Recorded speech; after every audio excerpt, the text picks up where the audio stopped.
إننا نأمل أن يكون هذا اليوم فاتحة عهد جديد بمستقبل عظيم لنا جميعا. إننا نعاهدكم بأننا سنقوم بواجبنا تجاه شعب وطننا العزيز.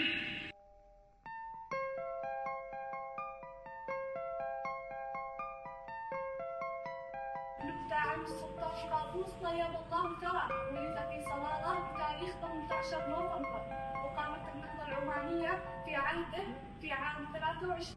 فإننا بعد التوكل على الله ورغبة منا في ضمان استقرار البلاد نشير بأن يتولى الحكم السيد هيثم بن طارق، وذلك لما توسمنا فيه من صفات وقدرات تؤهله لحمل هذه الأمانة.